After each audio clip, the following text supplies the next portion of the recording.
లోకేష్ని మనం పొగిడితే ఆ కిక్కు వేరేగా ఉంటుంది. అదే జగన్మోహన్ రెడ్డి అభిమాని, జగన్మోహన్ రెడ్డి ఫాలోవర్ పొగిడితే ఆ కిక్కే వేరేగా ఉంటుంది. అవునా కదా? అనునిత్యం సిద్ధాంతపరమైనటువంటి విధానాల ద్వారా లోకేష్ని విమర్శించేవాళ్ళు, అలాగే కూటమి నాయకుల్ని విమర్శించేవాళ్ళు ఒక్కసారిగా శభాష్ లోకేష్, మనస్ఫూర్తిగా మిమ్మల్ని అభినందిస్తున్నాను అని వాళ్ళ నోటితో అంటే అది ఆషామాషిగా రాలా. ఒక నాయకుడి యొక్క కష్టం, ఒక నాయకుడి యొక్క ప్రతిఫలం అది అంత ఆషామాషిగా కాదు. ఊరికే మాట చెప్పినంత తేలిక కాదు ఎంప్లాయ్మెంట్ని క్రియేట్ చేయాలంటే.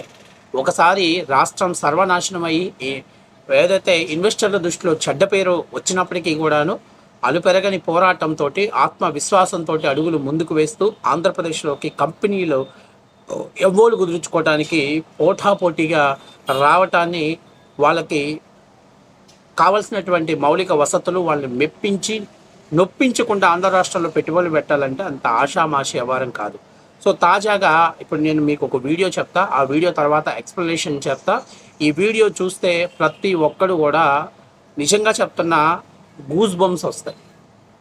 సో మీరందరూ కూడా వీడియో చూసే లోపు ఎవరైతే వైఎస్ఆర్సీపీ హార్డ్ కోర్ ఫ్యాన్ ఆయన వీడియో చూసే ముందు మీరందరూ కూడా మన ఛానల్ని సబ్స్క్రైబ్ చేస్తారని, అలాగే మీరందరి సపోర్ట్ నాకు ఇస్తారని మనస్ఫూర్తిగా కోరుకుంటూ చూడండి ఒక్కసారి. 100% correct. Bengaluru outer ring road చుట్టూ గుంటల వల్ల ఎక్కువ startups north side of Bengaluru కి మూవ్ అయిపోతున్నారు అని ఒకటి పోస్ట్ పెడితే మన లోకేష్ గారు ఇంకొద్దిగా నార్త్ కు వస్తే అనంతపూర్ ఉంది, where we're building world class aerospace and defence ecosystem అని ఆయన రిప్లై చేశారు. బెంగళూరు లాంటి గ్లోబల్ స్టేజ్ ఉన్న సిటీ, స్ట్రాంగ్ ఎకోసిస్టమ్ ఉన్న సిటీ, వాళ్ళు ఇది చూసి సరదాగా నవ్వుకోవాలి. కానీ అక్కడ ఐటీ మినిస్టర్ లోకేష్ గారికి ఏం రిప్లై ఇచ్చారు తెలుసా? It is natural for weaker ecosystems to feed of stronger once. Nothing wrong, but when it turns into desperate scavenging it shows more weakness than strength. Sir, you know what, మీరు ఇలాగ reply పెట్టడం వల్ల లోకేష్ గారికి మీ weakness ఏంటో, Bengaluru weakness ఏంటో ఇంకా loud గా బయటకు వస్తుంది. లోకేష్ గారు వెల్ ప్లేడ్.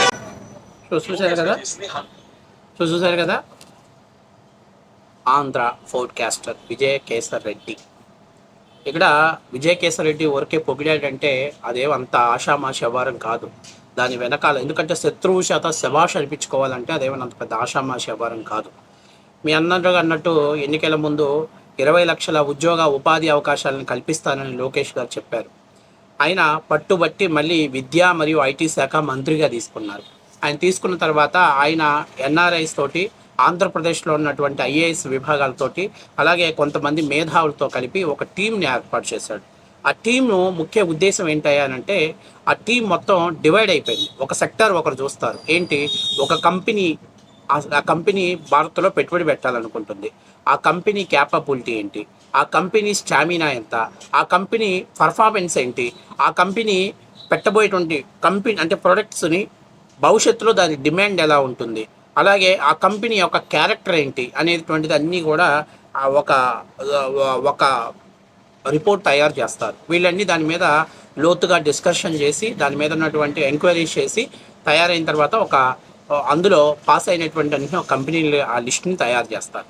సెకండ్ సెక్టర్ వాళ్ళు ఆ కంపెనీని ఎలా అప్రోచ్ అవ్వాలి, వాళ్ళ మనసులో ఏముంది, వాళ్ళు ఏం ఆశించి ఆంధ్రప్రదేశ్లో పెట్టుబడులు వాళ్ళు ఆశించింది ఏంటి, అది మనం ప్రొవైడ్ చేయడానికి సాధ్యమైద్దా అవదా, ఒకవేళ వాళ్ళు ఆశించింది మనం ఇస్తే ఆంధ్రప్రదేశ్లో వాళ్ళు ఎంత క్యాపిటల్స్ని గెయిన్ చేయగలుగుతారు, అలాగే ఎంత ఎంప్లాయ్మెంట్ని క్రియేట్ చేయగలుగుతారు, భవిష్యత్తులో ఈ ప్రాజెక్టుకి ఎంత డిమాండ్ ఉంటుంది. ఎందుకంటే కొన్ని కంపెనీలు వస్తాయి, ఎస్టాబ్లిషన్ చేస్తాయి, షట్టర్లు క్లోజ్ చేసుకొని వెళ్ళిపోతాయి. అలాంటి కంపెనీలు కాకుండా ఎంతమందికి ఎంప్లాయ్మెంట్ని క్రియేట్ చేయగలుగుతారు అనేటువంటి దాన్ని ఒక సెకండ్ రిపోర్ట్ రెడీ చేస్తారు. ఇక థర్డ్ రిపోర్ట్, కంపెనీని ఎలా అప్రోచ్ అవ్వాలి, ఆ కంపెనీని ఎలా సాటిస్ఫై చేయాలి, ఆ కంపెనీలో ఉన్నటువంటి డైరెక్టర్స్ని కావచ్చు, లేకపోతే ఆ కంపెనీ అధినేతకు కానీ నాయకత్వం నుంచి ఎలా భరోసా కల్పించాలి, ఆయన్ని ఆంధ్రప్రదేశ్లోకి రావడానికి, ఆంధ్రప్రదేశ్లో ఉన్నటువంటి ఆ కంపెనీ అక్కడ పెట్టడానికి కావాల్సినటువంటి ఎన్విరాన్మెంట్ ఆంధ్రప్రదేశ్లో ఉందా లేదా ఎలా ఎక్స్ప్లెయిన్ చేయాలి, ఇవన్నీ ఒక ఫైల్ని తయారు చేస్తారు. అండ్ ఫైనల్ ఇవన్నీ అయిపోయిన తర్వాత వాళ్ళు ఆంధ్రప్రదేశ్లోకి వచ్చి ఇన్ని చెప్పారు కదా, ఇన్ని చూశారు కదా, ఒక్కసారి ఆంధ్రప్రదేశ్లోకి వచ్చి చూడండి, మీకు అనువైతేనే పరిశ్రమ పెట్టండి, అనువు లేకపోతే వదిలేసేయండి అనేటువంటి ఒక రిక్వెస్ట్ చేసినప్పుడు ఎవరైనా సరే, ఎందుకంటే ఆతిథ్యాన్ని మించినటువంటి గౌరవాన్ని ఇంకెవరు కూడా, అంత గౌరవాన్ని ఎవరు వదులుకోరు. కాబట్టి డెఫినెట్గా ఆంధ్రప్రదేశ్లోకి వస్తారు, ఆంధ్రప్రదేశ్లో ఉన్నటువంటి విధానాల మీద ఎక్స్ప్లెనేషన్ చేసుకుంటారు, చూస్తారు. Okay, very good. ఆంధ్రప్రదేశ్లో పరిశ్రమలు పెట్టడానికి మాకు అనువైనటువంటి వాతావరణం ఉంది, ఎన్విరాన్మెంట్ ఉంది, అలాగే పోర్ట్లు అనువుగా ఉన్నాయి, ఎక్స్పోర్ట్కి అనువుగా ఉన్నాయి. అన్నీ డిసైడ్ అయిన తర్వాత ఎంబోలు కుదుర్చుకోవడానికి రావటంలో లోకేష్, అలాగే ముఖ్యమంత్రి గారు కావచ్చు, సీఎంఓ కార్యాలయం వాళ్ళు కావచ్చు, వీళ్ళందరూ కూడా ఇంత కృషి చేయాలి. ఎందుకు అసలు ఎందుకు చేయాలి? ఏం అవసరం? చెప్పాము, యువగదంలో చెప్పాము, 20 లక్షల ఉద్యోగాలు ఇచ్చాం. గతంలో కూడా జగన్మోహన్ రెడ్డి గారు 3 లక్షల ప్రభుత్వ ఉద్యోగాలు ఇస్తానన్నాడు. ఎన్నికల్లో గెలిచిన తర్వాత విశాఖలో గ్లోబల్ సమ్మిట్ అని చెప్పి ఒక సమ్మిట్ పెట్టాడు. ఒకరిద్దరు ముఖేష్ అంబానీ లాంటి వాళ్ళని, లేకపోతే అదానీ లాంటి వాళ్ళని తీసుకొచ్చేసాడు. మిగిలినటువంటి వాళ్ళందరూ కూడా ఐపాక్ టీం వాళ్ళు కోట్లు వేసుకొని వచ్చేసారు. మొత్తం 11 లక్షల కోట్ల రూపాయలు ఆంధ్రప్రదేశ్లో పెట్టుబడులు వస్తాయి.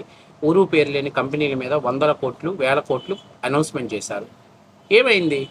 ఒక్క విషయం మనం గుర్తుపెట్టుకోవాల్సింది ఏంటంటే, అబద్ధాన్ని ఎక్కువ రోజులు దాచలేం, నిజాన్ని ఎప్పుడు భూస్థాపితం చేయలేం. ఓకే, మొదట్లో బాగుంది, 11 లక్షల కోట్లు అంట, ఆంధ్రప్రదేశ్ ముఖచిత్రం మారిపోయింది, జగన్మోహన్ రెడ్డి గారిని నమ్మొచ్చు అన్నారు. తర్వాత అక్కడ ఉన్నటువంటి వాళ్ళు, ఆ ఐపాక్ టీం వాళ్ళు ప్రవర్తించినటువంటి వాళ్ళు, ప్రభుత్వం ఇచ్చిన గిఫ్ట్ల కోసం కొట్టుకున్న వాళ్ళు, భోజనాల కోసం కొట్టుకున్న వాళ్ళు, వీళ్ళందరినీ చూసినప్పుడు అరే వీళ్ళు బువ్వకి గిఫ్ట్లకే కొట్టుకుంటున్నారు, వీళ్ళు 1000 కోట్లు ఎక్కడ పెట్టుబడి పెట్టగలరు, అసలు ఆ కంపెనీకి అంత క్యాపబిలిటీ ఉందా, అంత దమ్ముందా అనేటువంటి ఆలోచన అందరిలో మొదలైంది. అంటే అబద్ధాన్ని నిజం చేయాలని జగన్మోహన్ రెడ్డి చూశాడు, ఫలితంగా ఫెయిల్ అయ్యాడు.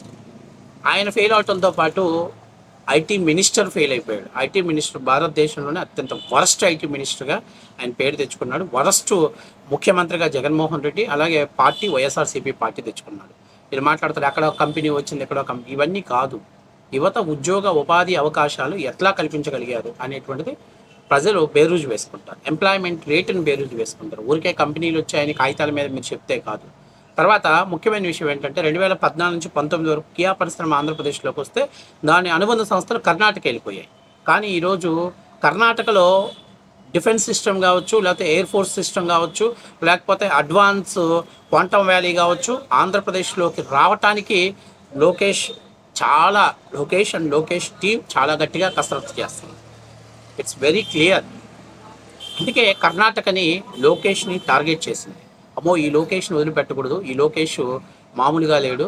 ఎందుకంటే జగన్మోహన్ రెడ్డికి అయితే అంత అవసరం లేదు. తాడేపల్లిలో కూర్చున్నామా, పబ్జీ ఆడుకున్నామా, ఏదో బయటకు వచ్చామా, 4 లక్షల ఉద్యోగాలు ఇచ్చా, అందులో 2 లక్షల వాలంటీర్లు, 1 లక్ష రేషన్ కొట్లో ఎండిఓ ఆపరేటర్లు, ఒక 25,000 మందు షాపులో ఉద్యోగాలు, అలాగే ఒక 20,000 ఫిష్ మార్ట్లోనూ లేదా సూపర్ మార్కెట్లో ఉద్యోగాలు అని చెప్పుకుంటానికి బాగుంది. కానీ లోకేష్ ఎక్స్పెక్ట్ చేస్తుంది శాలరీ అంటే మినిమం 20,000, 25,000, అంటే అర్బన్ ప్లేసెస్లోకి వచ్చరికి 20,000, అలాగే 35,000-50,000 వరకు. అది రూరల్ ప్లేస్లోకి వచ్చరికి. అర్బన్ ప్లేసెస్లోకి లేకపోతే మెట్రో లాంటి ప్లేసెస్లోకి వచ్చరికి 35,000 to 75,000 ఆర్ 1 lakh జీతాలు కావాలని లోకేష్ ఆశిస్తున్నారు. అవి ఎంప్లాయ్మెంట్ అంటారు. తద్వారా ప్రభుత్వానికి కొంత రాయితీ వస్తుంది, ప్రభుత్వానికి కూడా ఫైనాన్షియల్స్గా ఎలిజిబిలిటీ అయ్యేటువంటి అవకాశం ఉంటుంది. ఈరోజు మన వాళ్ళు చాలామంది సాఫ్ట్వేర్ టెక్కీలంతా హైదరాబాదు, బెంగళూరులో పనిచేస్తున్నారు. ఈ మధ్య అమరావతిలో కూడా 2-3 సాఫ్ట్వేర్ కంపెనీస్ ఓపెన్ అయ్యాయి. అట్లాగే మన గుడివాడ గుట్కా గన్నవరం నియోజకవర్గంలో ఇంతకుముందు అక్కడ రేషన్ బియ్యం, మట్టి మాఫియా, భూములు దందా నడిచేది. ఇప్పుడు అక్కడ కూడా ఒక సాఫ్ట్వేర్ కంపెనీ తయారైంది. అంటే గుట్కాలు దీన్ని రోడ్డు మీద చూసే స్థాయి నుంచి టెక్కీలను తయారు చేసి సాఫ్ట్వేర్ ఎగుమతి చేసే స్థాయికి తీసుకొచ్చేదాన్ని విజనరీ అంటారు. మొన్న అడిగారు వీళ్ళు విజనరీ అంటే ఇదేనా అని. ఇదిరా విజనరీ అంటారు. అంతేగాని నీకు 10,000 ఇచ్చా, సాయంత్రానికి కరెంటు బిల్లు పెంచా, రేషన్ బిల్లు పెంచా, అట్లాగే హౌస్ రెంట్లో భూముల మీద ట్యాక్సులు వేసా, లేకపోతే కుళాయి పన్ను పెంచా, చెత్త పన్ను పెంచా, ఇలాగా చేసే వాటిని దోపిడీ వ్యవస్థ అంటారు. సో ఇది అందుకని లోకేష్ గారిని మన విజయ్ మెచ్చుకున్నాడు. అయితే పాపం ఈ మధ్య జగన్మోహన్ రెడ్డి పేమెంట్ ఇవ్వట్లేదేమో. ఈ వీడియో జగన్మోహన్ రెడ్డి గారు చూస్తే ఖచ్చితంగా డిజిటల్ బుక్లో విజయ్ కేసరి పేరెక్కిద్ది. ఖచ్చితంగా రప్పా రప్పా అనేటువంటి దానికి, రప్పా రప్పా అనే దానికి వీళ్ళు త్రిబుల్ ఆర్ పెట్టారండి. త్రిబుల్ ఆర్ అంటే ఏంటో తెలుసా? రాజా రెడ్డి రాజ్యాంగం అంట. సిగ్గుండాలి. ఎవరైనా ఇండస్ట్రీలు తెస్తాడు, మీరు ఇంత ఎంప్లాయ్మెంట్ తెచ్చారు, మేము ఇంకా ఇంతకంటే ఎక్కువ తెస్తాము, రేపు ఎట్లా ప్రభుత్వం అధికారంలోకి వచ్చాక మీరు ఎట్లాగో కక్ష సాధిస్తారు, వీళ్ళు కూడా ప్రభుత్వంలో సోషల్ మీడియా వాళ్ళ మీద కేసులు పెట్టారు, మీరు కూడా పెడతారు, ఇవన్నీ అందరూ తెలిసినవే, ఎవరు భయపడట్లేదు. కాకపోతే మీరు ఇండస్ట్రీస్ పెట్టుబడులు పెట్టడానికి ఇక్కడ అనువైనటువంటి వాతావరణం ఉన్న వాళ్ళకి మీరు వాళ్ళు పెట్టండి, నెక్స్ట్ మేము ఇంకా ఎక్స్టెన్షన్ చేస్తాం, ఉపాధి ఉద్యోగ అవకాశాలు కల్పిస్తామని చెప్పి ఒక హామీ ఇవ్వాలి. కానీ గూగుల్ ఆఫీసు విశాఖపట్నంలో పెట్టొద్దు, ఆ చచ్చిపోయినోడు ఎవడో హైకోర్టులో పిటిషన్ వేసాడంట, అసలైన బుర్ర లేదు, చచ్చిపోయినోడు పిటిషన్ వేయటం మరి విచిత్రంగా ఉంది. అంటే థమ్సప్గా అలా ఏంటి మీరు నాకు అర్థం కావట్లా. ఇలాంటివన్నీ చాలా విపత్కరమైన పరిస్థితిలో ఉంది. ఏది ఏమైనా ఆంధ్రప్రదేశ్ అభివృద్ధికి గొడ్డలు పెట్టు వైసీపీ.